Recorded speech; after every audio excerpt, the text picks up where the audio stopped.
Hello friends, जय जगन्नाथ। आपण मानक की पॉइंट ओडिया को स्वागत करुच्ची। देखंतु आज आम हिस्ट्री प्रथम क्लास नवा आज development of nationalism and Europe America और यूरोप रे जातीयतावादी आंदोलन आ विप्लव आरि पर आम आज डिस्कसन करवा। आपण मानक पई अछि हमर नोट अछि की नोटा अछि आदरे बहुत इंपोर्टेंट पॉइंट गुडा रही। एटा उटिट परीक्षा पई बहुत साहाय्य करिवो एवं एथिरु निहाती भाବରେ गोटे दिटा क्वेश्चन आसीबो। देखंतु डेरी न करी आमे आरंभ करिया प्रथम एटा शेष अध्यायटी। एभली गोटे गोटे क्लास चलिबो, सबु मूल शेष एमती मिसामिशी पढ़ा हबो। देखंतु प्रथम आगे देखिबा आमे अमेरिकार स्वाधीनता संग्राम तार आसु कारण कौन। देखंतु उपनिवेश गुड़िकरे त्रुटिपूर्ण शासन पद्धति जोड़ा उपनिवेशवाद कहले कौन बुझुंती ना गोटे देश आ गोटे देश रे जो जबस्ती रही सेठी उपनिवेशवाद कला माने घर द्वार करिवो सबु करिवो, किंतु जो देश रे रहिवो से कथा से चिंता न करी निज देश रे केमिति उन्नति होबो सेति पई से चिंता करिवा को हम उपनिवेशवाद गुडा कहउचंती। उपनिवेशर गवर्नर इंग्लैंडर स्वार्थ प्रति दृष्टि रखी उपनिवेश गुड़ी को उपेक्षा करथिले। फल गवर्नर आ प्रतिनिधिमूलक संस्था मध्य मत पार्थक्य हो विवाद देखादेला। तेणु उपनिवेशर अधिवासी माने इंग्लैंड विरुद्ध रे संग्राम करने को आगभर हेले। कहीं संग्राम कर आरंभ कले ना इंग्लैंड सबल पाई निज देश कथा चिंता करथिला। सेतिपाई उपनिवेशर जो अधिवासी मान सब रोते से इंग्लैंड विरुद्ध ऑटोमेटिकली कौन करेंगे विरोध करने स्टार्ट करेंगे। ता देखंतु सेकेंड पॉइंट होची कोन प्रचलित एकचाटिया वाणिज्य व्यवसाय। आगे बुझिया एकचाटिया वाणिज्य माने कौन। मन करा जो गोटे जिनस गोटे द्रव्य को गोटा बाजार रे आमे गोटे मात्र मु प्रोडक्ट करूची मु बिकी पारिबी मु आमदानी करि पारिबी मु रप्तानी करि पारिबी ता कहती एकचाटिया वाणिज्य नीति बोली कहती। एक कथा किए करुथिला ना इंग्लैंड ही करुथिला। प्रथमे माने उपनिवेशर आर्थिक उन्नति प्रति दृष्टि न देई निजर लाभ बढ़ाया पाई आईन हैला। फल रे उपनिवेशर अर्थनीति दुर्बल होई पड़िला। कौन ला ना जोटा उपनिवेशवाद जोटा थिला जो देश थिला से देशरू कौन होला ना इंग्लैंड कौन कला सी जोटा उत्पाद करुथिला केवल तार नीति रहिला जे कौन ना मो देश को तुम आमदानी करिवो मो देश रे रप्तानी करिवो। या फल रे कौन होला जोटा उपनिवेश जोटा थिला जो देश गुड़िक से गुड़ा सब धीरे धीरे धीरे आर्थिक दुर्बल स्वभाव लगिले। एवं देखिए स्टाम्प आईन प्रणायन ये जो ख्रीष्टाब्द मन रखिए मसीहाटा यहाँ परीक्षा बारंबार बारंबार आसूँ परीक्षा। देखो अमेरिकार उपनिवेश गुड़िक फ्रांस कबल रक्षा पाइबापी इंग्लैंड फ्रांस मध्य 7 वर्ष युद्ध होता। यही युद्ध खर्च होता अर्थर किसी अंश भरणा करने ब्रिटिश पार्लियामेंट स्टाम्प आईन 1765 मसीह प्रणयन कराइला। स्टाम्प आईन कौन है ना जोटा को आम कहते 7 वर्ष धरिकी गोटा युद्ध होता 7 वर्ष युद्ध बोली कहती। से युद्ध में जो टंका सब खर्च होता से केमिति भरणा करा स्टाम्प आईन एटा उल्लेख कराइला। ताकरी नीति अनुसार यार ना है स्टाम्प आईन प्रणयन बोली कराइला। ये जो नीतिटा 1765 मसीह होता। आउटा देखा आमर कर धार्य कर माने उत्पाद उपर जो कर जाए सब इंग्लैंड मंत्रिमंडल स्टाम्प आईन बदल में विभिन्न द्रव्य जता आमर हूँ कागज रंग आटा हूँ आमर चा प्रभृति आवश्यक पदार्थ टा काच हम नुह यहाँ कौन रंग लिखाई कागज रंग चा प्रभृति आवश्यक पदार्थ उपरे आमदानी कर बसाइवाई निष्पत्ति नेला। आमदानी कर माने इंग्लैंड जोड़ा सब आसो आपर सब कर दवाक पड़ो सब से देखु बोस्टन चा संग्रह जोटा कि आमर 1773 होता। यहाँ परीक्षार आसे 1773 होता। ता ना हूँ कौन ना बोस्टन चा संग्रह। चा उपरू कर प्रत्याहार नक देखो सबुधे कर निगला हाँ तापर कर धार्य कला ना सबु प्रकार जिनस ଇଂଲଣ୍ଡ ଗଲା କରକୁ ସବୁ ଛାଡ଼ିଦେଲା, କିନ୍ତୁ ଯେଉଁ ଚାହା ଥିଲା ସେ ଚାହା କରକୁ ସେ ଛାଡ଼ିଲା ନାହିଁ। ବୁଝାଉଛି? ଏଇଟା ଯେଉଁ ଅଛି ଏଇଟା ଚାହା ଏଇଟା କରିବେ କରେକ୍ସନ୍ କରିକିରି ସେ ଚାହା ଉପରୁ ଆମର କର ନଗରାରୁ ମାନେ ପ୍ରତିବାଦ ହେଇଥିଲା। ଚାହା ଉପରୁ କର ପ୍ରତ୍ୟାହାର ନ କରିବାରୁ ଉପନିବେଶବାଦୀମାନେ 1773 ଖ୍ରୀଷ୍ଟାବ୍ଦରେ ଇଂଲଣ୍ଡରୁ ଆସିଥିବା ଏକ ଚାହା ବୁଝେଇ ଜାହାଜ ଯେଉଁଟା ହେଉଛି ଆମର ମାସାଚୁସେଟ୍ସର ବୁଷ୍ଟନ୍ ବନ୍ଦରରେ ପହଞ୍ଚିଲା ବେଳେ ଆନ୍ଦୋଳନକାରୀମାନେ କ'ଣ କଲେ ନା ଯେଉଁ ଲୋହିତ ଭାରତୀୟଙ୍କ ଛଦ୍ମବେଶ ଧରିକିରି ଯେଉଁଟା ଆନ୍ଦୋଳନକାରୀମାନେ କ'ଣ କଲେ ନା ଜାହାଜ ମଧ୍ୟରେ ପ୍ରବେଶ କଲେ, ଶହ ଶହ ଚାହା ପେଟିକୁ ସମୁଦ୍ର ମଧ୍ୟକୁ ନିକ୍ଷେପ କଲେ। ଏହି ଘଟଣାକୁ ଆମେରିକମାନେ କ'ଣ କରନ୍ତି ବୋଷ୍ଟ ଟି ପାର୍ଟି ବୋଲି କହନ୍ତି। ଆଉ କହନ୍ତି ବୋଷ୍ଟ ଟି ପାର୍ଟି ନାମରେ ବର୍ଣ୍ଣନା କରିଛନ୍ତି। ତାକୁ କହନ୍ତି ଆମର ବୋଷ୍ଟନ ଚା ସଂଘର୍ଷ, ଯେଉଁଟାକି 1773 ମସିହାରେ ହେଇଥିଲା। ଏଇଟା ଟିକେ ମନେ ରଖିବେ, ପଡ଼ୁଛି ପରୀକ୍ଷାରେ। ଏବେ ଆସିଲା ଦେଖନ୍ତୁ ଆମେରିକାରେ ବିଦ୍ରୋହ ଆରମ୍ଭ। କେମିତି ଆମେରିକାରେ ବିଦ୍ରୋହ ଆରମ୍ଭ ହେଇଗଲା ନା ଯେଟା 1774 ଖ୍ରୀଷ୍ଟାବ୍ଦରେ ମାସାଚୁସେଟ୍ସର ଅଧିନାୟକତ୍ୱରେ 13 ଗୋଟି ଉପନିବେଶବାଦ ମଧ୍ୟରୁ ଜର୍ଜିଆ ବ୍ୟତୀତ ଅନ୍ୟ ଉପନିବେଶର ପ୍ରତିନିଧିମାନେ ଫିଲାଡେଲଫିଆ ନାମକ ସ୍ଥାନରେ ସମ୍ମିଳିତ ହେଲେ। ତାପରେ କ'ଣ ହେଲା 1776 ଖ୍ରୀଷ୍ଟାବ୍ଦ ଜୁଲାଇ 4 ତାରିଖରେ ଫିଲାଡେଲଫିଆ ଠାରେ ଅନ୍ୟ ଏକ ସମ୍ମିଳନୀରେ 13ଟି ଉପନିବେଶର ପ୍ରତିନିଧିମାନେ ସମ୍ମିଳିତ ହେବା ପରେ ସେମାନେ ଉପନିବେଶ ଗୁଡ଼ିକୁ ମୁକ୍ତ ସ୍ୱାଧୀନ ବୋଲି ଘୋଷଣା କଲେ। ସେମାନେ କ'ଣ କଲେ, ଯେଉଁ ଆମର 13ଟା ଉପନିବେଶବାଦ ଥିଲା ତାର ଯେଉଁମାନେ ସବୁ ପ୍ରତିନିଧି ଥିଲେ ସେମାନେ ସବୁ ମିଳିତ ହୋଇଗଲେ, ଏକଜୁଟ ହେଇକି ସେଗୁଡ଼ା ଘୋଷଣା କଲେ ଯେ ଆମେ ହେଉଛୁ ମୁକ୍ତ, ଆମେ ହେଲୁ ସ୍ୱାଧୀନ। ଫଳରେ କ'ଣ ହେଲା ନା ସେମାନେ ଟାମ୍ସ ଜେଫରସନଙ୍କ ପ୍ରଣୀତ ନୀତି ଯେଉଁଟା ଥିଲା ସ୍ୱାଧୀନତା ଘୋଷଣା ପତ୍ରରେ ସାକ୍ଷର କଲେ। ଆଉ କ'ଣ କଲେ ନା ଏହି ଘୋଷଣା ପତ୍ରରେ ମୂଳମନ୍ତ୍ର ଥିଲା ସମସ୍ତ ମନୁଷ୍ୟ ସ୍ୱାଧୀନ ଭାବରେ ସୁଖ ଜୀବନ ଯାପନ ମାନେ କ'ଣ ସମସ୍ତ ମନୁଷ୍ୟ ସ୍ୱାଧୀନ ଭାବରେ ସୁଖ ଜୀବନ ଯାପନ କରିବା ସମସ୍ତଙ୍କର ଜନ୍ମଗତ ଅଧିକାର। ମାନେ ଗୋଟେ ମଣିଷ ତା ଜନ୍ମ ହେଇଛି, ସେ ସ୍ୱାଧୀନ ଭାବରେ ଜନ୍ମ ହେଇଛି, ସେ କ'ଣ କରିବ ନା ତାର ଜୀବନଟା ସେ କ'ଣ କରିବ ନା ସୁଖ ଜୀବନ ଯାପନ କରିବା ସମସ୍ତଙ୍କର ଜନ୍ମଗତ ଅଧିକାର। କିନ୍ତୁ ଏହି ଅଧିକାରରୁ ମନୁଷ୍ୟକୁ କୌଣସି କାରଣରୁ ବଞ୍ଚିତ କରାଯାଇପାରିବ ନାହିଁ। ଏକଥା କିଏ କହିଥିଲେ? ଏଇଟା ହେଉଛି ଜେଫରସନଙ୍କ ପ୍ରଣୀତ ନୀତି। ଏହି ନୀତିକୁ ସେମାନେ କ'ଣ କଲେ, ଏଇ ଯେଉଁ ମିଳନ ପତ୍ର ଥିଲା ଯେଉଁ ଘୋଷଣା ପତ୍ର ସେଥିରେ ସେମାନେ ସବୁ ସାଇନ୍ କଲେ। କେଉଁମାନେ ସାଇନ୍ କଲେ? ଯେଉଁ 13ଟି ଉପନିବେଶବାଦର ପ୍ରତିନିଧିମାନେ ସବୁ ଥିଲେ। ତାପରେ କ'ଣ ହେଲା ନା ସେଇଠାରେ ଇଂଲଣ୍ଡ ବିରୁଦ୍ଧରେ ଯୁଦ୍ଧ ଘୋଷଣା କରାଯାଇଥିଲା। ଇଂଲଣ୍ଡର ରାଜା ତୃତୀୟ ଜର୍ଜ ଥିଲେ। ଆଦେଶରେ କ'ଣ କଲେ ନା ଇଂଲଣ୍ଡର ନୌବାହିନୀ ଆମେରିକାକୁ ପଠାଗଲା। ଏଠାରେ ଏହାର ଯେଉଁ ନୌବାହିନୀ ଯେଉଁ ଆସିଲା ତାର ନେତୃତ୍ୱ ନେଇଥିଲେ ଲର୍ଡ଼ କର୍ଣ୍ଣୱାଲିସ୍, ଆଉ ଗୋଟେ ହେଲେ କ'ଣ ବରଗୋଏନ୍। ଏ ଦୁଇ ଜଣ ନେତୃତ୍ୱ ନେଇଥିଲେ। ତା ଦେଖନ୍ତୁ କ'ଣ ହେଲା ନା 1777 ଇଂଲଣ୍ଡର ସେନାଧ୍ୟକ୍ଷ ବରଗୋଏନ୍ ଆମେରିକୀୟମାନଙ୍କ ଦ୍ୱାରା ପରାଜିତ। ତାହେଲେ ଆମେରିକୀୟମାନେ ତାଙ୍କୁ ପରାସ୍ତ କଲେ। କାହାକୁ ପରାସ୍ତ କଲେ ନା ବରଗୋଏନ୍କୁ ପରାସ୍ତ କଲେ। ପରିଶେଷରେ 1871 ଇଂରେଜ ସେନାଧ୍ୟକ୍ଷ ଲର୍ଡ଼ କର୍ଣ୍ଣୱାଲିସ୍ ଭିର୍ଜିନିଆର ୟର୍କ ଟାଉନ୍ ଠାରେ ପରାଜିତ ହୋଇ ଆମେରିକମାନଙ୍କ ନିକଟରେ ଆତ୍ମସମର୍ପଣ କରିଥିଲେ। ଏଇଟା ମନେ ରଖିବେ, କିଏ କାହା ପାଖରେ ଆତ୍ମସମର୍ପଣ କଲା।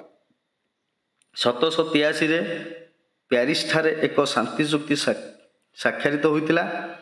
ଇଂଲଣ୍ଡର 13 ଗୋଟି ଆମେରିକୀୟ ଉପନିବେଶ ଗୁଡ଼ିକୁ ସ୍ୱାଧୀନତା ସ୍ୱୀକୃତି ଦିଆଗଲା। ଯେଉଁଟା ଇଂଲଣ୍ଡ ଯେଉଁ ଆମେରିକା ଯେଉଁ 13ଟି ଉପନିବେଶକୁ ଯେଉଁ ନିଜ ଅକ୍ତିଆର ରଖିଥିଲା ତାକୁ ସେ ସ୍ୱାଧୀନ ଘୋଷଣା କଲା। କାହିଁକିନା ସେ ତ ହାରିଲା ଅଲରେଡ଼ି, ସେଥିପାଇଁ। ଏବେ ଦେଖିବା ଫରାସୀ ରାଷ୍ଟ୍ର ବିପ୍ଳବ, ଯେଉଁଟାକି ଆମର ହେଇଛି 1799 ମସିହାରେ ଫରାସୀ ବିପ୍ଳବ ହେଇଥିଲା। ଏହାର କ'ଣ ଥିଲା ସବୁ ନା ସ୍ୱେଚ୍ଛାଚାରୀ ରାଜତନ୍ତ୍ର ଶାସନ, ମାନେ ଯିଏ ଯେମିତି ପାରୁଥିଲା ସେମିତି ଶାସନ କରୁଥିଲା। କିଏ ଶାସନ କରୁଥିଲା ଆମେ ଜାଣିବା ପାଇଁ ପଡ଼ିବ। 1664 ଖ୍ରୀଷ୍ଟାବ୍ଦରୁ 1752 ଖ୍ରୀଷ୍ଟାବ୍ଦ ପର୍ଯ୍ୟନ୍ତ ବୋବଙ୍ଗ ବଂଶର ଚତୁର୍ଦ୍ଦଶ ଲୁଇ ରାଜା ଥିଲେ। ସେ କହୁଥିଲେ ମୁଁ ହେଉଛି ରାଷ୍ଟ୍ର, ଆଇ ଆମ୍ ଦ ଷ୍ଟେଟ୍, ମୁଁ ହେଉଛି ରାଷ୍ଟ୍ର। ଆଉ କ'ଣ ସେ କହୁଥିଲେ ନା ତାଙ୍କ ପରେ ହେଲେ କିଏ ନା ଷୋଡ଼ଶ ଲୁଇ, ଭାରି ଜିଦଖୋର ଥିଲେ। ରାଜ୍ୟ ଶାସନ ପାଇଁ ସମ୍ପୂର୍ଣ୍ଣ ଉଦାସୀନ ଥିଲେ। ମାନେ ରାଜ୍ୟରେ କ'ଣ ଘଟୁଛି କ'ଣ ନାହିଁ ସେ କଥା ବୁଝୁନଥିଲେ। ରାଜା ଓ ତାଙ୍କ ରାଣୀ, ରାଜା ହେଲେ କିଏ ଲୁଇ ଷୋଡ଼ଶ ଲୁଇ ଆଉ ତାଙ୍କର ରାଣୀ ତାଙ୍କ ନାଁ ହେଲା ମେରି ଏନ୍ତୋଏନେ ଭୋଗ ବିଳାସରେ ବୁଡ଼ୁଥିଲେ, ଖାଲି ଆନନ୍ଦ ପ୍ରମୋଦ କରୁଥିଲେ। ତାର ପ୍ରଜାମାନଙ୍କ ପାଇଁ କୌଣସି ଉନ୍ନତିମୂଳକ କାର୍ଯ୍ୟ କରାଯାଉନଥିଲା। ମାନେ ଇଏ ତ ରାଜାରାଣୀ 2 ଜଣ ରହିଲେ, ଉନ୍ନତ ମାନେ କ'ଣ ଚିନ୍ତା କରିବେ? ଇଏ ତ ଭୋଗ ବିଳାସ ରହିଲେ, ଖାଲି ନାଚ ଗୀତ ମଦ ମାଂସ ଖାଇବାରେ ଖାଲି ଲୁପ୍ତ ରହିଲେ। ତାପରେ କ'ଣ ହେଲା ଦେଖ ନା ସାମାଜିକ ବିଭାଜନ। ସମାଜ 2ଟି ଶ୍ରେଣୀରେ ବିଭକ୍ତ ହୋଇଥିଲା। ଯେତେବେଳେ ଲୁଇ ଥିଲେ ଷୋଡ଼ଶ ଲୁଇ ଆଉ ମେରି ଯେଉଁ ତାଙ୍କ ରାଣୀ ଥିଲେ, ତାଙ୍କ ସମୟରେ କ'ଣ ହେଲା ନା ଯେଉଁ ଆମର ଯେଉଁ ଫ୍ରାନ୍ସର ଯେଉଁ ଦେଶ ଥିଲା ଯେଉଁଟା ଆମେରିକା ଉପନିବେଶ ଗୁଡ଼ିକ ଫ୍ରାନ୍ସ କବଳରୁ ରକ୍ଷା ପାଇବା ପାଇଁ କ'ଣ ହେଲା ନା ଇଂଲଣ୍ଡ ଓ ଫ୍ରାନ୍ସ ମଧ୍ୟରେ ଖ୍ରୀଷ୍ଟାବ୍ଦ ଏଇଟା ପଢ଼ୁଥିଲେ ସାମାଜିକ ବିଭାଜନ। ସମାଜ 2ଟି ଶ୍ରେଣୀରେ ବିଭକ୍ତ ହୋଇଥିଲା। ଗୋଟେ ହେଲା ସୁବିଧା ସୁଯୋଗ ଉପଭୋଗ କରୁଥିବା ଶ୍ରେଣୀ, ଯେଉଁମାନେ ସବୁ ଧର୍ମଯାଜକ ଯେଉଁମାନେ ସବୁ ଥିଲେ ସେମାନେ ସୁବିଧା ସୁଯୋଗ ପାଉଥିଲେ। ଏଥିରୁ ବଞ୍ଚିତ ହେଉଥିବା ଅବହେଳିତ ଶୋଷିତ ନିର୍ଯାତିତ ନିମ୍ନ ଶ୍ରେଣୀ କିଏ ନା ଶ୍ରମିକ ଶ୍ରେଣୀର ଲୋକମାନେ ସବୁ ନିମ୍ନମାନର ଥିଲେ, ଆଉ ଅନ୍ୟାନ୍ୟ ଜାତି ମଧ୍ୟ ନିମ୍ନ ଶ୍ରେଣୀର ସେମାନେ ସବୁ ଥିଲେ। ସବୁ ଦେଖନ୍ତୁ କ'ଣ ହେଲା ତାପରେ ନା ଲୁଇ ଶାସକ ବିଳାସପୂର୍ଣ୍ଣ ଜୀବନଯାପନ ସାଙ୍ଗକୁ ଫ୍ରାନ୍ସ ଇଂଲଣ୍ଡ ମଧ୍ୟରେ ସପ୍ତବର୍ଷୀ ବ୍ୟାପୀ ଯୁଦ୍ଧର ଖର୍ଚ୍ଚ ଯୋଗୁଁ ଫ୍ରାନ୍ସର ରାଜକୋଷ ଶୂନ୍ୟ ହୋଇପଡ଼ିଲା। ଦେଖନ୍ତୁ ଫ୍ରାନ୍ସ ଆଉ ଇଂଲଣ୍ଡ ସାଙ୍ଗରେ ଏ ଯେଉଁ ଲୁଇଙ୍କର 7 ବର୍ଷ କାଳ ଧରିକି ମାନେ ସଂଘର୍ଷ ଚାଲିଲା। ଫଳରେ ଯେତେବେଳେ ଯୁଦ୍ଧ ହେବ ଅନେକ ଟଙ୍କା ପଇସା ଖର୍ଚ୍ଚ ହେବ, ରାଜସ୍ୱର ସବୁ ଖର୍ଚ୍ଚ ହେବ, ଏମିତି ହେଇକି ଲାଷ୍ଟକୁ ରାଜକୋଷ ତାଙ୍କର ଶୂନ୍ୟ ହୋଇଗଲା। ସେ କ'ଣ କଲେ ଏହି ଅର୍ଥକୁ ପୁଣି ପୂର୍ଣ୍ଣ କରିବାକୁ ପଡ଼ିବ। ଲୁଇ କ'ଣ କଲେ ଏହି ଅର୍ଥକୁ ପୂର୍ଣ୍ଣ କରିବା ପାଇଁ କୃଷକମାନଙ୍କ ଠାରୁ କର ଆଦାୟ କରାଯାଉଥିଲା। ତା ଦେଖନ୍ତୁ ଦାର୍ଶନିକମାନଙ୍କର ଭୂମିକା। ତାପରେ ଏହି ସମୟରେ ଲୁଇ ଆଉ ମେରି ଯେଉଁ ରାଣୀ ମେରି ଯେଉଁ ଥିଲେ, ଯେଉଁ ସମୟରେ କି ସେ ଅତ୍ୟାଚାର କରୁଥିଲେ ମାନେ ପ୍ରଜାମାନଙ୍କ ପ୍ରତି, ଠିକ୍ ସେହି ସମୟରେ ଦାର୍ଶନିକମାନଙ୍କର ଆବିର୍ଭାବ ହୋଇଥିଲା। କେଉଁମାନେ? ମଣ୍ଟେସ୍କ୍ୟୁ ପ୍ରଥମେ ଆସିଥିଲେ। ଫ୍ରାନ୍ସର ସ୍ୱେଚ୍ଛାଚାରୀ ରାଜତନ୍ତ୍ର ଶାସନ ସାମାଜିକ ବୈଷମ୍ୟକୁ ସମାଲୋଚନା କରି ସ୍ପିରିଟ୍ ଅଫ୍ ଦ ଲଜ୍ ବା ଆଇନର ତାତ୍ପର୍ଯ୍ୟ ନାମକ ପୁସ୍ତକ ଲେଖିଲେ। ଏଇଟା ପରୀକ୍ଷାରେ ଆସୁଛି।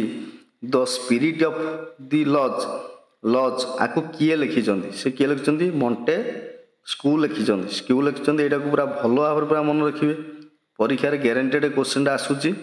ଦେଖନ୍ତୁ ତାପରେ ଆସିଲେ ଭୋଲ୍ଟେୟାର।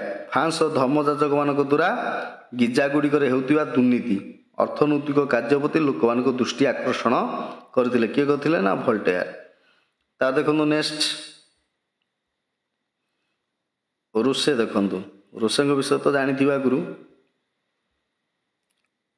1761 ଖ୍ରୀଷ୍ଟାବ୍ଦରେ ସୋସିଆଲ କଣ୍ଟ୍ରାକ୍ଟ, ଆକୁ ମଧ୍ୟ ମନେ ରଖିବେ। ସୋସିଆଲ କଣ୍ଟ୍ରାକ୍ଟ ନାମକ ପୁସ୍ତକ କିଏ ଲେଖିଛନ୍ତି? ରୁଷେ ଲେଖିଛନ୍ତି। କେବେ ଲେଖିଛନ୍ତି? ନା 1761 ମସିହାରେ ଲେଖିଛନ୍ତି। ସେ କହୁଥିଲେ ମନୁଷ୍ୟ ମୁକ୍ତ ହୋଇ ଜନ୍ମଗ୍ରହଣ କରିଛି, ମାତ୍ର ସେ ସବୁ କ୍ଷେତ୍ରରେ ଶୃଙ୍ଖଳିତ ଦ୍ୱାରା ଆବଦ୍ଧ। ସେ କହୁଥିଲେ ଯେତେବେଳେ ଗୋଟେ ମଣିଷ ଜନ୍ମ ହୁଏ ସେ ଫ୍ରିଲି ଜନ୍ମ ହୁଏ, ମାନେ ମୁକ୍ତ ଭାବରେ ଜନ୍ମ ହେଇଛି। ସେଇଭଳିଆ ପୃଥିବୀ ପୃଷ୍ଠରେ ସେ ମୁକ୍ତ ଭାବରେ ବଞ୍ଚିବା ଦରକାର। କିନ୍ତୁ ଏଠି କ'ଣ ହେଉଛି? ସବୁ ଶୃଙ୍ଖଳ ଦ୍ୱାରା ଆବଦ୍ଧ ହେଉଛି। ମାନେ ସେ ଗୋଟେ ବନ୍ଦୀ ହେଇକି ରହୁଛି। ଏଠି ରାଜାଙ୍କ ଦ୍ୱାରା ହିଁ ରହୁଛି, ଶୃଙ୍ଖଳ ଦ୍ୱାରା ରହୁଛି। କ'ଣ ଲେଖିଲେ? ମନୁଷ୍ୟ ମୁକ୍ତ ହୋଇ ଜନ୍ମ ଗ୍ରହଣ କରିଛି, ମାତ୍ର ସେ ସବୁ କ୍ଷେତ୍ରରେ ଶୃଙ୍ଖଳ ଦ୍ୱାରା ଆବଦ୍ଧ। ତା ଦେଖନ୍ତୁ ବିପ୍ଳବର ଘଟଣାବଳୀ। ତାପରେ କ'ଣ ହେଲା? ବିପ୍ଳବ କେମିତି ହେଲା? ନା ଫ୍ରାନ୍ସର ସାମାଜିକ ଆର୍ଥିକ ପରିସ୍ଥିତି ଅଣାୟତ୍ତ ହେବାରୁ ଷୋଡ଼ଶ ଲୁଇ 1779 ଖ୍ରୀଷ୍ଟାବ୍ଦରେ ମେ ମାସ 5 ତାରିଖରେ ଫ୍ରାନ୍ସର ପ୍ରତିନିଧି ସଭାର ଏକ ବୈଠକ ଡକାଇଥିଲେ। ସାମନ୍ତ ପୁରୋହିତ ସାଧାରଣ ଲୋକଙ୍କୁ ଏକତ୍ରିତ ନ ବସାଇ ସେମାନଙ୍କୁ ଭିନ୍ନ ଭିନ୍ନ ପ୍ରକୋଷ୍ଠରେ ବସାଇବାରୁ ସାଧାରଣ ଲୋକ ଅପମାନିତ ହୋଇ ନିକଟବର୍ତ୍ତୀ ଟେନ୍ସି ପଡ଼ିଆରେ ମିଳିତ ହୋଇ ଫ୍ରାନ୍ସ ଦେଶ ପାଇଁ ସମ୍ବିଧାନ ପ୍ରଚଳନ ନ ହେବା ପର୍ଯ୍ୟନ୍ତ ସେମାନେ ଏକତ୍ରିତ ରହିବେ ବୋଲି ଶପଥ ନେଲେ। ଏହାକୁ ଟାନ୍ସି ପଡ଼ିଆ ଶପଥ ବୋଲି କୁହାଯାଏ। କ'ଣ ହେଲା ନା ଏଇ ଯେଉଁ ରାଜା ଷୋଡ଼ଶ ଲୁଇ ଥିଲେ, ଦେଖିଲେ ଦେଶ ଯେତେବେଳେ ପରିସ୍ଥିତି, ଆର୍ଥିକ ପରିସ୍ଥିତି, ସାମାଜିକ ପରିସ୍ଥିତି ଏଗୁଡ଼ାକ ସବୁ ଅଣାୟତ୍ତ ହୋଇପଡ଼ିଛି, ଆଉ ଦେଶ ଚାଲିବ ନାହିଁ। ସେତେବେଳେ ସେ କ'ଣ କଲେ? ଲୋକମାନଙ୍କୁ ଡାକିକିରି ଗୋଟେ ବୈଠକ କଲେ। ସେ ବୈଠକରେ ସେମାନେ କ'ଣ କଲେ? ସାମନ୍ତ ଲୋକ, ପୁରୋହିତ ଲୋକ, ସାଧାରଣ ଲୋକ ଆଙ୍କୁ ସବୁ ଗୋଟେ ଜାଗା ନ ବସି ଅଲଗା ଅଲଗା କରି ବସାଇଲେ। ଲୋକମାନେ କ'ଣ କଲେ? ଯେଉଁ ନିକଟରେ ଥିବା ଯେଉଁ ପଡ଼ିଆ ଥିଲା, ଯେଉଁ ଟେନିସ୍ ପଡ଼ିଆ ଥିଲା, ସେ ଟେନିସ୍ ପଡ଼ିଆକୁ ଲୋକମାନେ ସବୁ ଚାଲିଗଲେ। ସେଠାରେ ସେମାନେ ଏକତ୍ରିତ ହେଲେ। କହିଲେ ଯେପର୍ଯ୍ୟନ୍ତ ଆମେ ସମ୍ବିଧାନ ପ୍ରଚଳିତ ନ ହେଇଛି ସେ ପର୍ଯ୍ୟନ୍ତ ଆମେ କେହି ଯିବୁ ନାହିଁ। ଏହାକୁ କୁହାଯାଉଥିଲା ଟେନିସ୍ ପଡ଼ିଆ ଶପଥ ବୋଲି କୁହାଯାଏ। 1779 ଖ୍ରୀଷ୍ଟାବ୍ଦ ଜୁଲାଇ 14 ତାରିଖ ଦିନ ବିପ୍ଳବୀମାନେ ବାସ୍ତିଲ ଦୁର୍ଗ ଆକ୍ରମଣ କରି କାରାଗାର ଭାଙ୍ଗିଦେଲେ ଆଉ ବନ୍ଦୀମାନଙ୍କୁ ମୁକ୍ତ କରିଦେଲେ। ଏଇଟା ମନେ ରଖିବେ, ବାସ୍ତିଲ ଯେଉଁ ଦୁର୍ଗ ରହିଛି ସେଇଟା କେତେ ଖ୍ରୀଷ୍ଟାବ୍ଦରେ ଭଙ୍ଗା ଯାଇଥିଲା? ସେଇଟା ହେଉଛି 1799 ଖ୍ରୀଷ୍ଟାବ୍ଦ ଜୁଲାଇ 14 ତାରିଖ ଦିନ। ସେଥି ଭାଙ୍ଗିକି କ'ଣ ଉଦ୍ଦେଶ୍ୟ ଥିଲା? ନା ବନ୍ଦୀମାନଙ୍କୁ ମୁକ୍ତ କରାଇବା ଥିଲା, ଉଦ୍ଦେଶ୍ୟ ଥିଲା। ତା ଦେଖନ୍ତୁ ନେକ୍ସଟ ଦେଖନ୍ତୁ, ତାପରେ କ'ଣ ହେଲା ନା ନୂତନ ସମ୍ବିଧାନ ସମସ୍ତଙ୍କ ଯେଉଁ ତାପରେ ନୂଆ ସମ୍ବିଧାନ ତିଆରି ହେଲା, ସମସ୍ତଙ୍କୁ ସମାନ ଅଧିକାର ସ୍ୱାଧୀନତା ମଧ୍ୟ ଦିଆଗଲା। ନେପୋଲିୟନ ବୋନାପାର୍ଟଙ୍କ ନେତୃତ୍ୱରେ ଫରାସୀ ସେନା 1792 ସେପ୍ଟେମ୍ବର 20 ତାରିଖରେ ଶତ୍ରୁ ସୈନ୍ୟମାନଙ୍କୁ ପରାଜିତ କଲେ। ଯେଉଁମାନେ ସବୁ ତାଙ୍କର ଶତ୍ରୁ ଥିଲେ ସେ ସୈନ୍ୟମାନଙ୍କୁ ସବୁ ପରାଜିତ କରିଥିଲେ। ଫ୍ରାନ୍ସର ରାଜାରାଣୀ କ'ଣ କଲେ? ବିପ୍ଳବୀଙ୍କ ଭୟରେ, ଯେଉଁ ବିପ୍ଳବୀ ମାନେ ସବୁ ସୈନିକମାନଙ୍କୁ ସବୁ ପରାଜିତ କଲେ, ତାଙ୍କରି ଭୟରେ କ'ଣ କଲେ? ଗଭୀର ରାତିରେ ଛଦ୍ମ ବେଶରେ, ମାନେ ନିଜର ରୂପ ବଦଳେଇକି ଛଦ୍ମ ବେଶରେ ପଳାଇ ଯାଉଥିଲା ବେଳେ ବିପ୍ଳବୀମାନଙ୍କ ହାତରେ ଧରା ପଡ଼ିଲେ। ଏଇଟା ପରୀକ୍ଷାରେ ଆସିବ, ଗ୍ୟାରେଣ୍ଟେଡ଼ କୋଶ୍ଚିନ୍ ଗୋଟେ ଆସିବ। ବିପ୍ଳବୀମାନେ 1793 ଖ୍ରୀଷ୍ଟାବ୍ଦ, ଯେତେବେଳେ 1793 ଖ୍ରୀଷ୍ଟାବ୍ଦରେ ଗିଲୋଟିନ୍ ନାମକ ଯନ୍ତ୍ର ସାହାଯ୍ୟରେ ରାଜା ଷୋଡ଼ଶ ଲୁଇ ରାଣୀଙ୍କୁ ମୁଣ୍ଡ କାଟିଦେଲେ। ଗିଲ୍ଟନ୍ ମେସିନ୍, ଏଇଟା ପରୀକ୍ଷା ପଡ଼େ ଯେ କେଉଁ ଯନ୍ତ୍ରରେ ଷୋଡ଼ଶ ଲୁଇଙ୍କ ମୁଣ୍ଡ କଟା ହେଇଥିଲା ରାଣୀଙ୍କର, ସେ ଯନ୍ତ୍ର ନାଁ ହେଉଛି କ'ଣ? ଗିଲୋଟିନ୍ ଯନ୍ତ୍ର। ତାପରେ ଦେଖିବା ନେକ୍ସଟ, ଜର୍ମାନୀର ଏକତ୍ରୀକରଣ। ଇଏ ପୁରା ପଏଣ୍ଟ ୱାଇଜ୍ ଲେଖା ହେଇଛି, ପୁରା ଭଲ ଭଲ ପଏଣ୍ଟରେ, ଖାଲି ଟିକେ ଶୁଣିବେ ଗପ ଭଳିଆ ମନେ ରହିଯିବ। ଦେଖନ୍ତୁ, ନେପୋଲିୟନ ରାଜ୍ୟଗୁଡ଼ିକ ଅଧିକାର କରି ସେ କ'ଣ କଲେ? ଗୋଟେ ସଂଘ ଗଠନ କଲେ, ଯାହା ନାଁ ହେଉଛି ରାଇନ୍ ରାଜଗୋଷ୍ଠୀ ଗୋଟେ ଗଠନ କଲେ। ଜର୍ମାନୀ ରାଷ୍ଟ୍ର ଗଠନ ପାଇଁ ପ୍ରୁସିଆ ଅଷ୍ଟ୍ରେଲିଆ ମଧ୍ୟରେ ପ୍ରତିଦ୍ୱନ୍ଦିତା ଆରମ୍ଭ ହେଲା।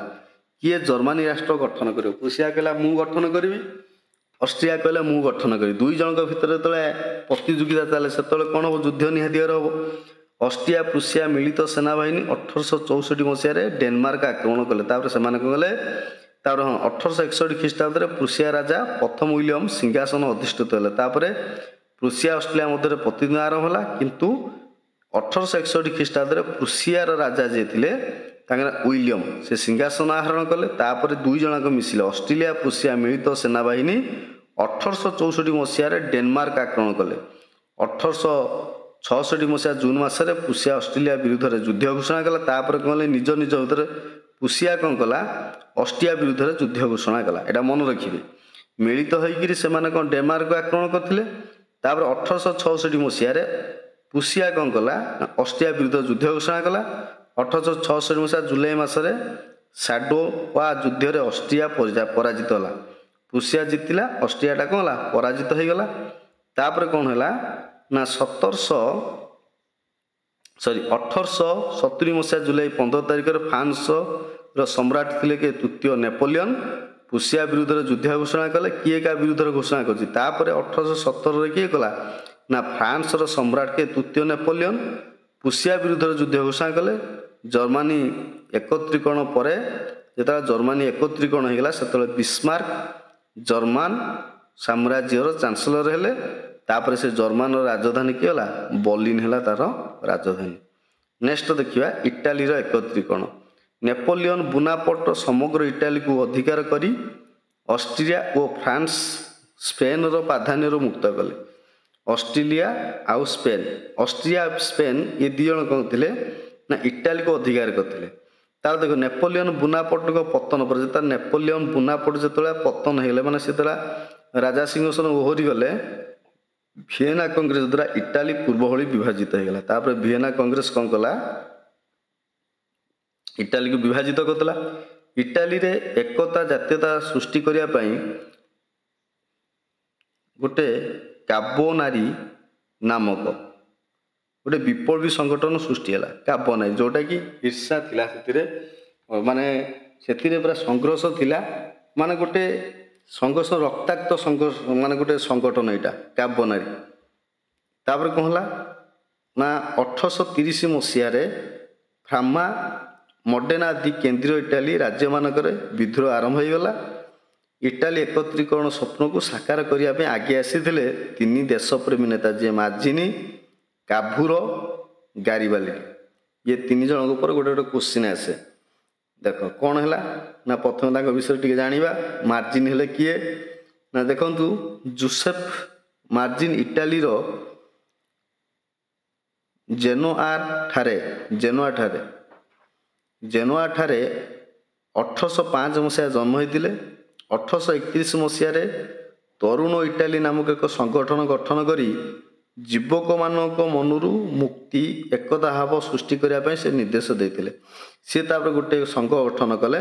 ସିଏ ଆଗରୁ ଯେଉଁଟା କ୍ୟାବେନାରୀ ଯେଉଁଟା ସଂଘ ଆମର ଯେଉଁ ଅଛି, ମୁଁ ଏବେ ଯେଉଁଟା ପଢ଼େଇଲି, ସେ ପ୍ରଥମେ ଆଗେ ସେଥିରେ ଯୋଗ ଦେଇଥିଲେ କେଉଁଟା କ୍ୟାବନାରୀରେ। କିନ୍ତୁ ସେ ଦେଖିଲେ ଯେ ଏଇ ଯେଉଁ ସଂଘଟା ଯେଉଁ ଅଛି, ସଂଘଟା ଗୋଟେ ଏମିତି ଗୋଟେ ସଂଘ ଯେଉଁଟା ହିର୍ସା ଅଛି, ସେଥିରେ ମାନେ କଳହ ରହିଛି। ସେ କ'ଣ କଲେ ନା ଯୁବକମାନଙ୍କୁ ଗୋଟେ ମୋଟିଭେଟ୍ କରିବା ପାଇଁ ସେ କ'ଣ କଲେ ନା ଆଉ ଗୋଟେ ସଂଘ ତିଆରି କଲେ, ଯାହା ସଂଘର ନାଁ ଥିଲା କ'ଣ ଥିଲା, ତରୁଣ ଇଟାଲୀ। ତା ଦେଖିବା କାଭୁର ଦେଖିବା। କାଉଣ୍ଟ କାଭୁର ଥିଲେ ଦ୍ୱିତୀୟ ଭିକ୍ଟରଙ୍କ ପ୍ରଧାନମନ୍ତ୍ରୀ ଥିଲେ।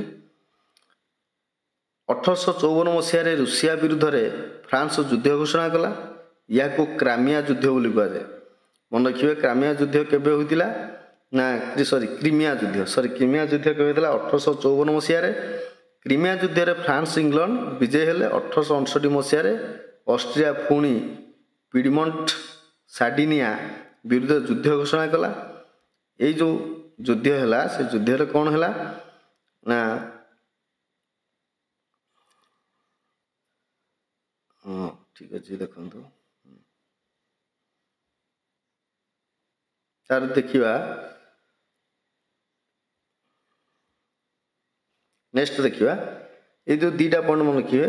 1854 ମସିହାରେ ରୁଷିଆ ବିରୁଦ୍ଧରେ ଫ୍ରାନ୍ସ ଯୁଦ୍ଧ ଘୋଷଣା କଲା, ଏଇଟା ମନେ ରଖିବେ। 1859 ମସିହାରେ ଅଷ୍ଟ୍ରିଆ ପୁଣି ପିଡମଣ୍ଟ ସିଡିନିଆ ବିରୁଦ୍ଧରେ ଯୁଦ୍ଧ ଘୋଷଣା କରିଥିଲା। ତାପରେ ଦେଖିବା ଏବେ ଦେଖିବା ଗିରିବାଲିଟ, ଆଙ୍କ ଉପରେ ଗୋଟେ କୋର୍ସ ମାର୍ଜିନ ଗିରିବାଲିଟ, ଏ ଦୁଇଟାଙ୍କ ଉପରେ ବେଶୀ କୋଶ୍ଚିନ୍ ଆସିଥାଏ। ଦେଖନ୍ତୁ, ଇଏ ହେଉଛନ୍ତି ମାର୍ଜିନିଙ୍କ ଶିଷ୍ୟ। ମାର୍ଜିନିଙ୍କ ଶିଷ୍ୟ ହେଲେ ଗିରିବାଲିଟ। ଫାଷ୍ଟ ମାର୍ଜିନି ବିଷୟ ପଢ଼ିଲେ, ତାଙ୍କର ଶିଷ୍ୟ ହେଲେ କିଏ? ଗାରିବାଲିଡି। ଲାଲ କୁତାବାହିନୀ ନାମକ ମୁକ୍ତ ବାହିନୀ ଗଠନ କରି ସେ କ'ଣ କଲେ, ସିସିଲ ଆକ୍ରମଣ କଲେ। ଲାଲ କୁତା ବାହିନୀଙ୍କ ଦ୍ୱାରା ସେ ଶକ୍ତିଶାଳୀ ଯାହାଦ୍ୱାରା କି ଶହ ସୈନିକମାନେ ସବୁ ଯୁବମାନେ ଯୋଗ ଦେଇଥିଲେ। ତାର ଗାରିବାଲିଡି ସିସିଲ ଅଧିକାର କରିନେଲେ।